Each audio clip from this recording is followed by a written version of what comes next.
रोज़ा को तोड़ देते हैं। ठीक है सर, ये 5 और 6 सवाल आप इनसे पूछ लें। कौन कौन से, वो कौन से अमल हैं जो रोज़ा को तोड़ देते हैं और रोज़ा कितनी उम्र में। ठीक है, बाकी आप मुझसे पूछ लें। रोज़ा में क्या खून दिया जा सकता है? स्टैंड बाय मुझसे डायरी दे दे मुझे वापस।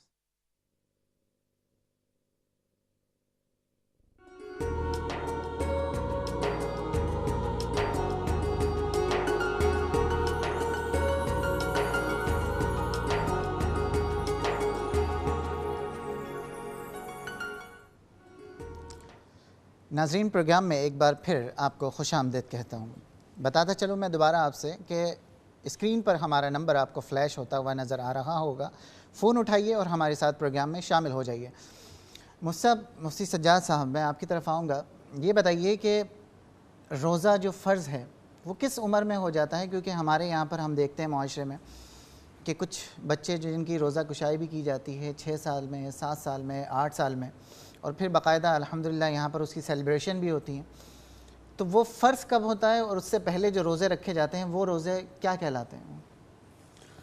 देखें, रोज़ा हर मुसलमान आकिल बालिग पर फ़र्ज़ है और इसका शरीयत ने जो फ़र्ज़ियत का हुक्म उस पर लागू करता है जो हद बलूगत तक पहुँच जाए। और बलूगत में औरत जो है वो 9 साल की आम तौर पर हो जाती है और बच्चा जो है वो आम तौर पर 12 या 15 साल में हो जाता है। ठीक है। और इसके अलावा जो आम छोटे बच्चों को रोज़ा रखवाया जाता है तो इसमें जो है वो उनको एक तरबियत दी जाती है ताकि वो आइंदा आने वाले रोज़ों को ज़ाया न कर दें। और दूसरी बात यह है कि रोज़ा रखने से इंसान की जो है वो सेहत भी अच्छी हो जाती है। जैसा कि हदीस मुबारक में नबी करीम सल्लल्लाहु अलैहि वसल्लम ने इरशाद फरमाया, सूमू तो सेहू, रोज़ा रखो सेहत पाओगे। हमारे यहाँ माशरे के अंदर ये कौन से पाया जाता है कि रोज़ा रखने से बीमार हो जाता है या तबीयत में कमज़ोरी आ जाती है, हालांकि ऐसा नहीं है। और हुज़ूर अलैहिस्सलातु वस्सलाम ने ख़ुद इरशाद फरमाया कि अल्लाह तबारक व तआला ने एक नबी की जानिब वही फरमाई और फरमाया कि तुम रोज़ा रखो, मैं तुम्हें सेहत भी अता करूँगा और तुम्हें जो है अजर भी अता करूँगा। और इसी तरह इमाम अहले सुन्नत आला हज़रत रज़ियल्लाहु तआला अन्हु के हवाले से अल-मुहफ़्फ़ज़ात के अंदर बड़ा मशहूर वाक़या है। फरमाते हैं कि मैंने ख्वाब के अंदर। सब हम इस बात को जारी रखेंगे। हमारे साथ एक कॉलर लाइन पे मौजूद हैं। अस्सलामु अलैकुम। वालेकुम अस्सलाम। जी, कौन और कहाँ से बात कर रहे हैं? अल्हम्दुलिल्लाह बिल्कुल ठीक है, अपना नाम बता दीजिए। मलिक ताहिर बोल रहा हूँ इस्लामाबाद से। जी फरमाइए ताहिर साहब। मैंने ये मुफ्ती साहब से पूछना था कि हम जब रोजा रखते हैं उसके बाद कोई नमाज नहीं पढ़ते, सो जाते हैं, उठते हैं, उठ के इफ्तारी कर लेते हैं, क्या रोजा हो जाता है? ठीक है, अपना टेलीविजन जो सेट है उसकी आवाज़ ज़रा म्यूट कर दें, आप बंद कर दें। जी प्लीज़, मैंने कर दी है। जी हाँ जी। इसके अलावा मज़ीद कुछ पूछना चाहेंगे आप? बस यही सवाल है, एक सवाल मैं मुफ्ती साहब से करना चाह रहा हूँ। ठीक है, बहुत शुक्रिया ताहिर साहब। प्रोग्राम देखते रहिए, इंशाअल्लाह अज़ीज़ आपके सवाल को प्रोग्राम में शामिल करते हैं। मुफ्ती साहब, एक फ़र्ज़ अदा किया, दूसरा फ़र्ज़ छोड़ दिया, मसलन रोज़ा रखा और नमाज छोड़ दी। जी जी, मलिक साहब ने सवाल बड़ा प्यारा किया और ये मर्ज़ है हमारे कौम का। और मैं तो मलिक ताहिर साहब, मैं इससे भी आगे कुछ कहना चाहूँगा। वो ये है कि अभी हम तरावी पढ़ रहे थे तो लोग बाहर फायरिंग कर रहे थे इस खुशी में कि चांद नज़र आ गया। नमाज पढ़ने नहीं आएंगे, तरावी पढ़ने नहीं आएंगे, फायरिंग कर रहे हैं कि भाई चांद नज़र आ गया। भाई तुम्हें चांद नज़र आने का क्या फ़ायदा? क्योंकि इसकी मिसाल तो यूँ है कि जब मैं आज जुम्मे में जहाँ मैं खिताबत करता हूँ गुलशन इकबाल करनी मस्जिद में, मैं एक ये वाक़या समझा रहा था अपनी आवाम को कि बादशाह सलामत ने किसी शख्स को उठाकर सुबह से लेकर शाम तक के लिए शाही ख़जाने में छोड़ दिया और कहा जितना ख़जाना ले जा सकती हो ले जाओ।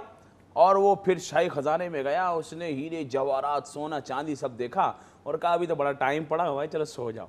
और चादर ओढ़ के वो सो गया। और जब शाम हो गई तो बादशाह की सिपाही, चलो भाई उठो, जितना ले जा चुके हो गया पूरा, अब तुम्हारा टाइम ख़त्म है। बोला ओ भाई मैंने तो कुछ भी नहीं लिया। बोला कुछ नहीं लिया तो हमारा कोई कसूर नहीं है। बोला अच्छा थोड़े से तो जेब में, बोले जेब वाले भी निकालो, सब खाली करो। तो वो जैसे आया था वैसा चला गया। इसी तरीके से अल्लाह रब्बुल इज़्ज़त ने पूरा रमज़ान का महीना हर मुसलमान को इसीलिए दिया कि मेरी रहमत के ख़जाने लूट लो, जितनी नेकियां कर सकती हो और मैं रब तुम्हें एक का अजर 1 लाख गुना दूंगा। तुम नफल पढ़ोगे फर्ज का सवाब दूंगा, फर्ज पढ़ोगे 70 गुना का सवाब दूंगा, एक अमल करोगे 1,00,000 गुना सवाब दूंगा, 1,00,000 दर्जा बढ़ाकर सवाब दूंगा।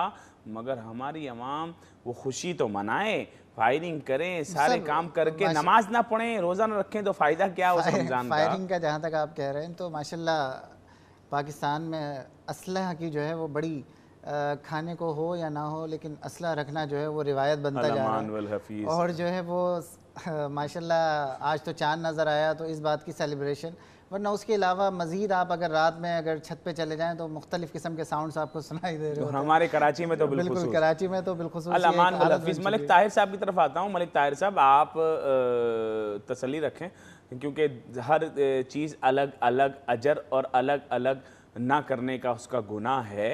जो शख्स नमाज पढ़ता है रोज़ा नहीं रखता उसे नमाज पढ़ने का सवाब मिलता है, रोज़ा ना रखने का गुनाह मिलता है। जो शख्स रोज़ा रखता है नमाज नहीं पढ़ता उसे रोज़ा रखने का सवाब मिलता है, नमाज ना पढ़ने का गुनाह मिलता है। जो शख्स नमाज पढ़ता है, रोज़ा रखता है, साहिब इस्तिताअत है, ज़कात नहीं देता तो उसको नमाज का सवाब मिलता है, रोज़े का सवाब मिलता है, ज़कात ना देने का गुनाह मिलता है। तो ये अलग अलग आमाल हैं और इन तमाम की जज़ा रब्बुल इज़्ज़त अता फरमाने वाला है। ठीक है मुफ्ती साहब, आपकी जानिब आता हूँ।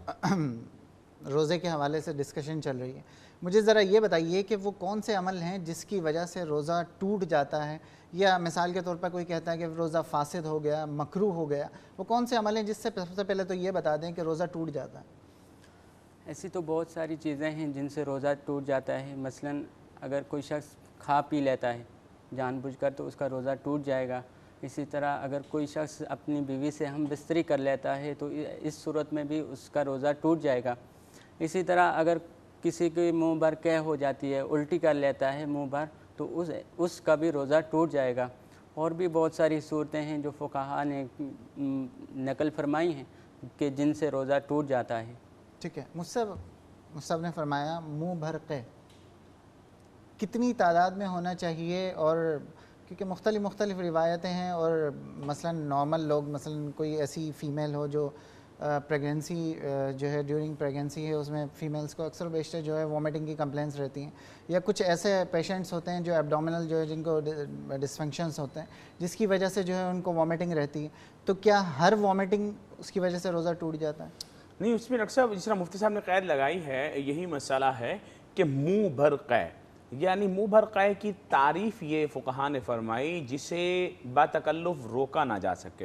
यानी आ गई तो मतलब एक तो ये है कि मतली हो रही है, अब करके थोड़ी सी निकाली, थोड़ी सी कह हुई, थोड़ी सी, उससे रोज़ा नहीं टूटता। एक ये है कि अचानक इस तरह आ जाती है कि जनाब उसके मुँह भर क़ह कहते हैं तो वो रोज़े को तोड़ देते। अगर थोड़ी थोड़ी कह हो जो बातकल्लुफ़ मतलब रोकने से भी मामला उसका ना हो तो वो रोज़े को नहीं तोड़ती।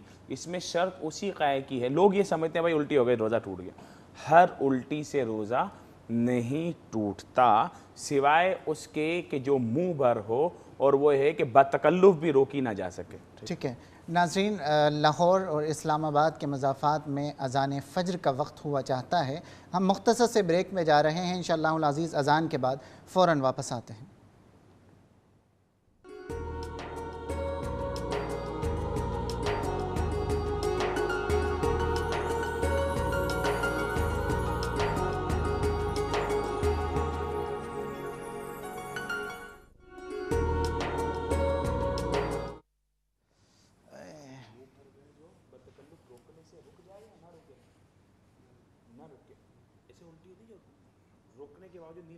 मुझसे रमज़ानों में असल में होता ये है कि खाली पेट मैं वो इसी वजह से बता रहा हूँ।